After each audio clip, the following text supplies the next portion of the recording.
আসসালামু আলাইকুম প্রিয় দেশবাসী। আসসালামু আলাইকুম ভাই। আশা করি সবাই ভালো আছেন, সেই সাথে আমরা দুইজনও ভালো আছি। তো আমরা আলহামদুলিল্লাহ। এখন নামাজ শেষ করে রুমের দিকে যাইতেছি। তো এটা হচ্ছে আমাকে ক্যাম্পের রাস্তা। তো পিছনে যেরকম দেখতেছেন সামনেও সেরকম, কিন্তু হয়তো বা রোড চেঞ্জ।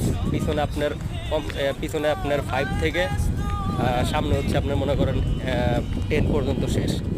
তো ভিডিওতে আসলাম একটা কারণেই, কারণ সৌদি আরবে যারা আছে তারা তো অবশ্যই জানে, আর যারা সৌদি আরবে আসার জন্য প্রস্তুতি নিচ্ছেন, আলহামদুলিল্লাহ খুব ভালো একটা চুজ করছেন কান্ট্রি হিসাবে। তো এটা হচ্ছে নবীর দেশ, এখানে রহমত আছে। তো আপনারা যারা নতুন তারা আসতে পারেন, কোনো সমস্যা নাই। কিন্তু যারা গরম সহ্য করতে পারেন না, আমি মনে করি তারা ভাইবা চিন্তা আসবেন, কারণ এই দেশে ভাই গরমের দেশ, কারণ এখানে গরম প্রচণ্ড। তো আমি এখন বর্তমানে যা আছি উমরুস থেকে বলছি, হানাক সিটি, তাবুক স্টেট। তো এখানে প্রচুর গরম। তো সবাই আমার জন্য দোয়া করবেন। আসসালামু আলাইকুম।